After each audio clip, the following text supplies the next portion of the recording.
sou a professora Julie de Matemática, essa é a nossa aula de número 85. Então hoje a gente vai iniciar estudando um pouco sobre quadriláteros, né? O objetivo da nossa aula hoje vai ser lembrar o conceito de quadriláteros, relembrar os elementos dos quadriláteros, né? E demonstrar propriedades de quadriláteros por meio da identificação da congruência de triângulos.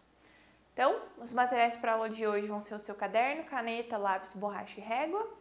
Caderno e caneta é para vocês fazerem as anotações e lápis, a borracha e a régua para resolverem os exercícios depois. Então, quadriláteros, né? Como a gente pode observar aqui essas duas reproduções das obras do carioca Milton da Costa, né?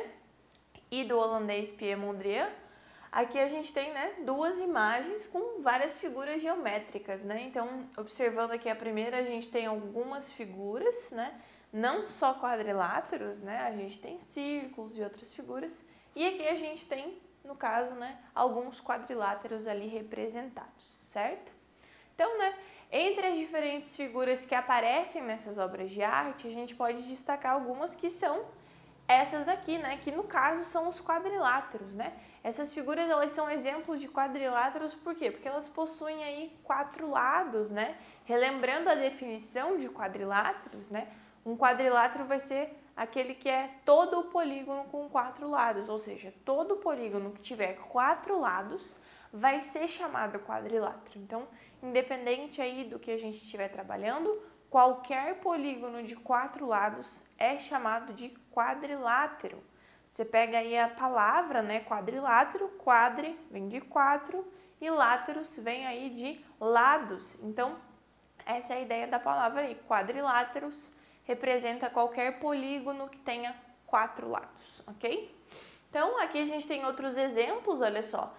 E aí a gente pode destacar que entre os quadriláteros a gente tem os paralelogramos, trapézios e outros quadriláteros que não são nem paralelogramos e nem trapézios. Nós vamos estudar mais aprofundadamente, né, o que são os paralelogramos e o que são os trapézios, né? Nas próximas aulas aí a gente vai ver um pouquinho mais sobre isso. Mas agora a gente vai ver mais a base geral aí de um quadrilátero qualquer, né? Então, quais são os elementos de um quadrilátero, né? Observando esse quadrilátero que a gente tem aqui, né, no desenho, o quadrilátero ABCD, que a gente fala assim, né? Utilizando os vértices dele. Os pontos, então, A, B, C e D, maiúsculos, né? São o que a gente chama de vértices do quadrilátero, ok? Então, a gente representa eles com pontos, né? E com letras maiúsculas, ok? Então, estes são os vértices do nosso quadrilátero. E aí, a gente tem os segmentos de reta, né? AB, BC, CD e DA. E todos esses quatro segmentos são os que a gente chama de lados do nosso quadrilátero, né? Então, o lado vai ser aquela linha ali lateral do nosso quadrilátero, ok? A gente também tem os ângulos dentro do nosso quadrilátero, né? Então, o ângulo ali ABC, BCD, CDA e DAB são ângulos internos, né? No caso, estes ângulos aqui que estão somente desenhadinhos de preto ali, que fazem parte da parte interna do nosso quadrilátero, eles vão ser chamados de ângulos internos do quadrilátero. Agora, os ângulos aqui que estão pintadinhos de colorido, né, se vocês repararem, são os ângulos externos e eles são representados então ali por uma letra minúscula com o chapéuzinho, né?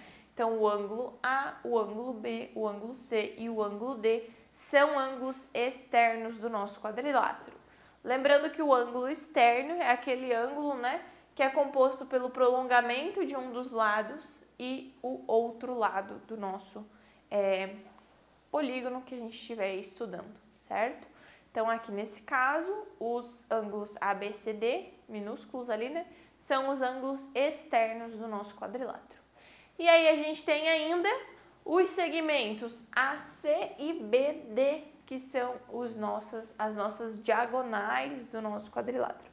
Então, se você observar aqui, as diagonais vão ser essas aqui que ligam os vértices sem ser lados, certo? Então, quando eu conecto um vértice com o outro, sem ser um lado do meu polígono, no caso, né, ou do meu quadrilátero, eu estou falando então das diagonais desse quadrilátero, certo? Então, A soma das medidas de abertura dos ângulos internos de um quadrilátero. Nós vimos ali os elementos, né? Então, a gente já sabe quem são os ângulos internos. Vamos ver, então, qual é o valor da soma das medidas de abertura dos ângulos internos do quadrilátero. Então, considerando esse quadrilátero convexo qualquer aqui, né? ABCD como representado abaixo. Então, a gente tem aqui um nosso quadrilátero aqui, né? A gente pode dizer, então, que ABCD, ele consegue ser decomposto em dois triângulos. Como assim, né? A gente consegue dividir ele em dois triângulos diferentes. Quais são esses triângulos? ABD e BCD, né? Se vocês repararem aqui, tá dividido com um tracejado ali. Esses seriam dois triângulos que a gente consegue dividir o nosso quadrilátero. E aí, a partir disso, a gente consegue chegar a algumas conclusões, né? A soma das medidas de abertura dos ângulos internos desse quadrilátero vai ser igual à soma das medidas de abertura dos ângulos internos dos dois triângulos, né? Se você observar, os ângulos do quadrilátero são formados exatamente pelos ângulos dos triângulos. Então, se eu somar o ângulo desse triângulo com os ângulos internos desse outro triângulo, eu vou ter a soma dos ângulos internos do meu quadrilátero, né? Então, a gente tem que, sabendo que a soma das medidas da abertura dos ângulos internos de um triângulo é igual a 180, que a gente já viu isso, né, nas aulas sobre triângulos, a gente obtém, então, que a soma das medidas da abertura dos ângulos internos do quadrilátero, fazendo a soma dos dois, né? No caso, medida de ABD, ADB e A, que é este triângulo aqui, né? Esse pedacinho aqui, 180, e a medida de C mais CDB e CBD, que são esses ângulos desse triângulo aqui, também são 180. Se eu somar os dois, eu chego a 360. E isso serve para qualquer quadrilátero que eu estiver trabalhando, certo? Isso sempre vai acontecer. Então, a gente pode chegar à conclusão que a soma das medidas de abertura dos ângulos internos de um quadrilátero vai ser igual a 360. Então, a gente tinha, né, para os triângulos, que a soma dos ângulos internos de um triângulo seria sempre 180. Aqui a gente tem que a soma dos ângulos internos de um quadrilátero vai ser sempre 360. E a gente chega nessa conclusão utilizando ali a nossa divisão ali desse quadrilátero em dois triângulos, né? Ou seja, a gente usa o que a gente estudou sobre triângulos para poder provar e encontrar as informações sobre os quadriláteros, certo? Então, assim, gente, basicamente é isso, né? Introdução aí a quadriláteros. A gente já estudou quadriláteros, claro, né? Nós já vimos aí lá no 6º ano, vocês estudam quadriláteros, né? Vocês iniciam o estudo de quadriláteros. Na verdade, a gente estuda quadriláteros há muito tempo, a gente vê o quadrado há muito tempo, que é um quadrilátero, né? Então, assim, aqui a gente está relembrando o que seriam os elementos de um quadrilátero, né?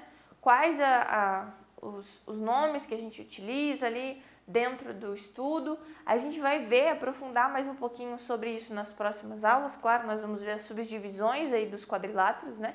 Eles são divididos em alguns tipos, diferentemente dos triângulos, que são só triângulos, né? A gente tem tipos de triângulo, claro, mas são só tipos, né? Aqui a gente tem subdivisões dentro dos quadriláteros, tá? Então, é importante que vocês saibam essa aula básica, né? No caso, a parte 1 aqui dessa aula. Vocês saibam essa parte básica para poder entender as próximas aulas. Então, se você não entendeu essa aula, recomendo que você assista novamente o vídeo, dê uma conferida no material que vocês têm disponível. Basicamente, para a aula de hoje seria isso. A gente relembrar todos os elementos do quadrilátero, relembrar também que quadrilátero, né, é qualquer polígono de 4 lados, independente aí do seu desenho. E relembrar, né, claramente, que a soma dos ângulos internos de um quadrilátero é 360 graus. Então, são essas 3 informações importantíssimas, né? Os elementos de um quadrilátero, a soma dos seus ângulos internos e que o quadrilátero, né, definição de quadrilátero aí que nós estudamos hoje. Então, eu espero que tenha ficado clara essa base que vocês precisam aí. Não esqueçam de fazer os exercícios, que vão ser muito simples, né? Dado que é somente uma revisão que a gente está fazendo aqui. Então, façam os exercícios para aplicar esse conteúdo, para refrescar na mente de vocês. Não esqueçam de revisar o conteúdo que vocês têm disponível. E eu encontro vocês na nossa próxima aula, então.